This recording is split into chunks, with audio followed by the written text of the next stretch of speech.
to actually tangible policy implementation, it can take anything around 20 years. Okay, maybe less where you have a situation like COVID, but typically around 20 years.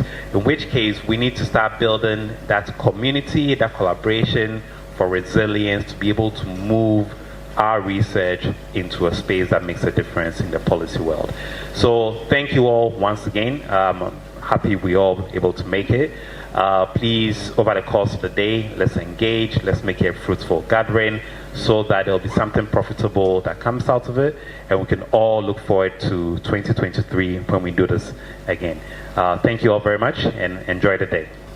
From Ato Ozenapia, who is a social entrepreneur, a consultant, a blogger, and the director of Ghana Think Foundation. He was also named the African Male Youth of the Year 2018, and he's a co-founder of Bar Camp Ghana and Junior Camp Ghana, and he is also a very big champion of the youth in Ghana. He is an ardent social media user, a key mentor in programs that are aimed at encouraging youth in Ghana. So yes, if Ato can come up here, please let's give it up for Ato.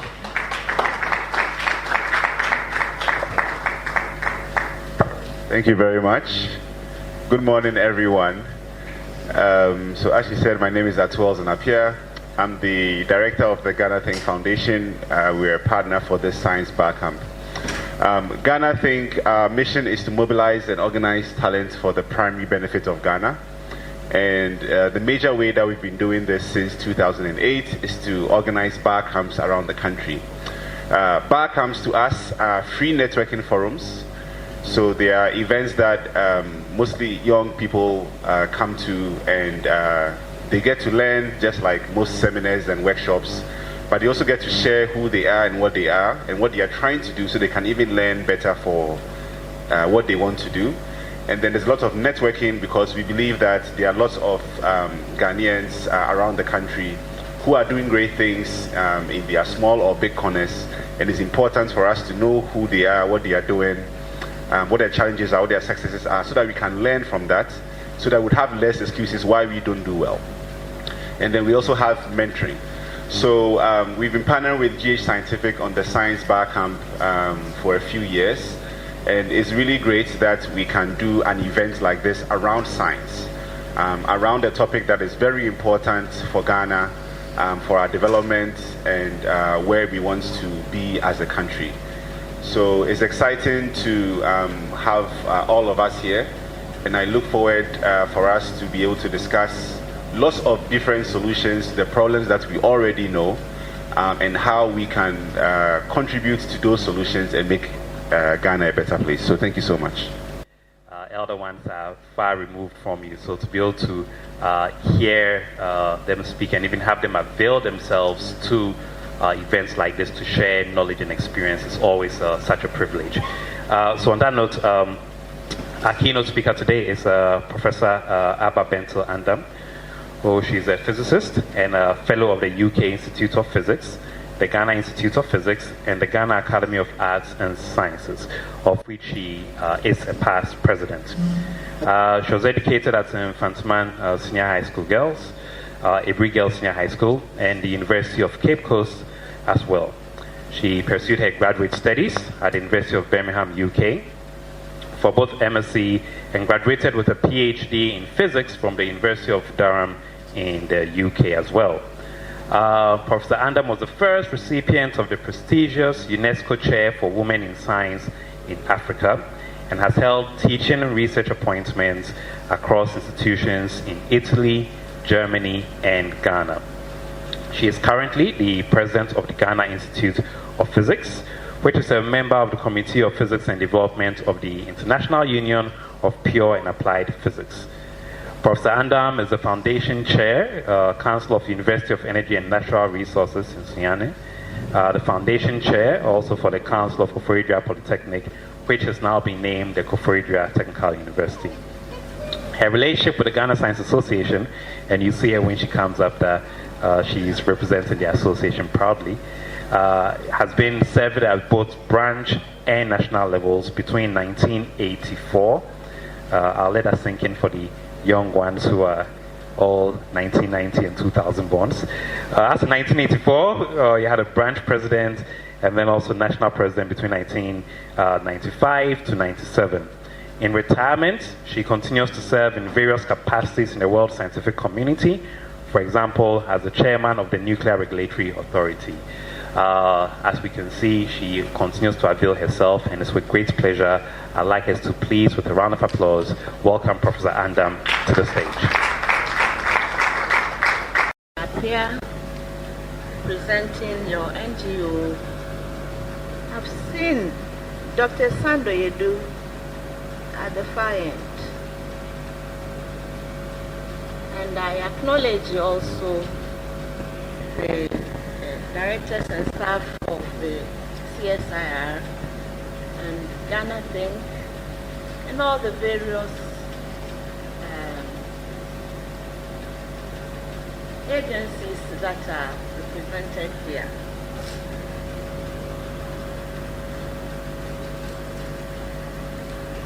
The next slide, please.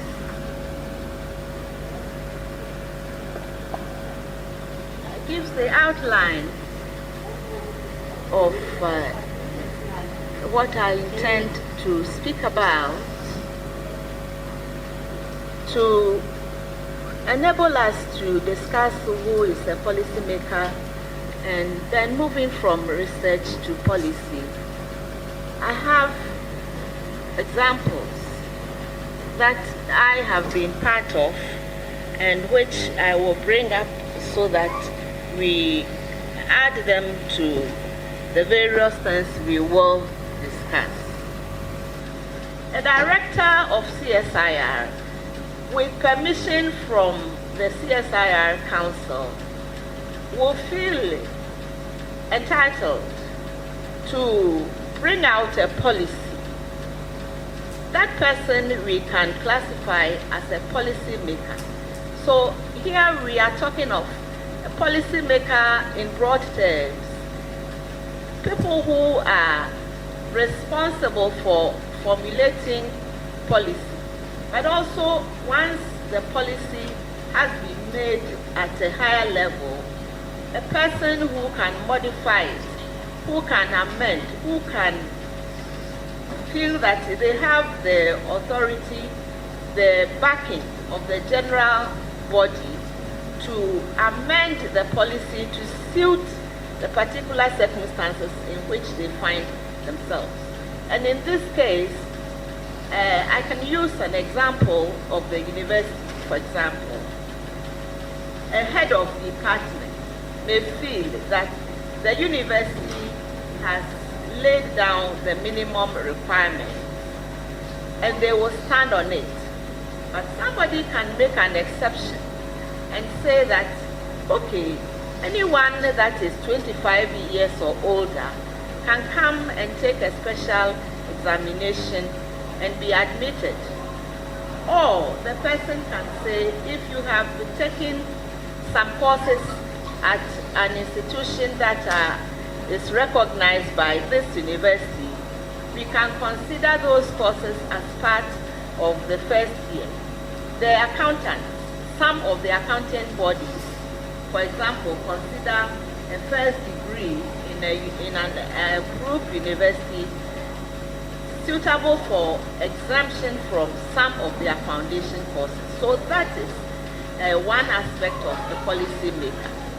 So at a national level, we know that once a person has been accepted and sworn in as a minister, they can be classified as a kind of policy maker, because at the high level of the president's office, it siphons down to a minister that is making policy specific to their department, their ministry. The next slide, please. So, scientists aim to work to advance science, and all the time that they spend in their labs, sometimes out of hours when other people have closed and are resting. The scientists will go back to the lab because they want to make sure that they have enough data to be able to plot a curve that can be interpreted as a phenomenon, as a reason for an occurrence. So scientists go into that. And then these scientists, once they have been able to do that, they must be able to gain the support of policymakers. And if there are any questions that you have with regards to what she has told us, this is a time to interact with her. At least I know that for my generation, we will definitely benefit from nuclear programs that the country has. I'm hoping that it will happen within my time though. Any questions? Anyone? Yes, Atu. So happy to hear Kwame Nkrumah's name. So I wanted to ask, through the years, I know you've done a lot of work at KNUST. Could you share, especially around maybe policy around education in science, and how, like some of the successes that we've been able to move from research to policy around education? And what do you think, if you could give some context around what allowed us to be successful in doing that, so that we can learn from that for present day? Because I think we've had lots of different governments through the years, and on the same side, we've had a lot of people who have been leading science in government in Ghana through the years. So if you could share maybe a couple of examples around maybe how scientists were able to drive policy towards our development, and what are some of the contents that allowed it to happen?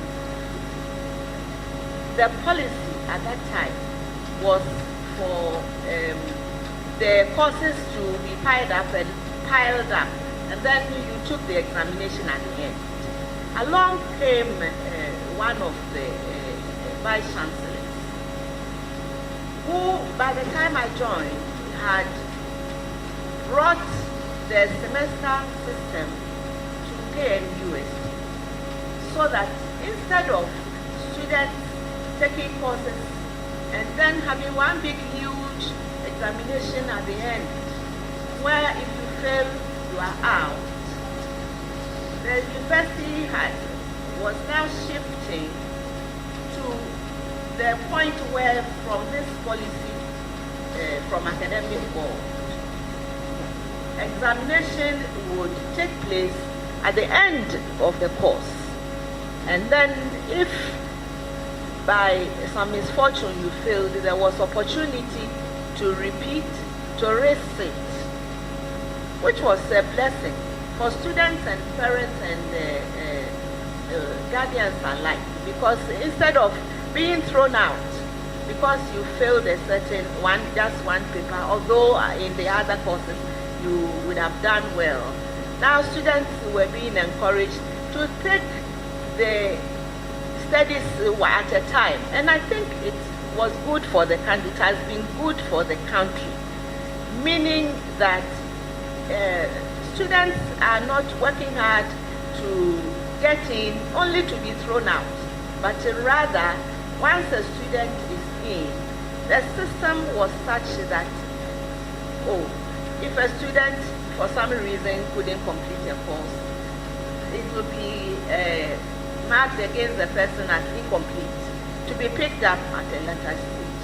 And in terms of, I think, the country's resources, that was good. Do scientific research, we start with the policymakers to understand the design, everything of the research, so we co-generate the idea, the knowledge, so that when we also get our findings, and then we review the existing policies, those that we think that need policy recommendation. Then we dialogue with the policy makers, all stakeholders that matter.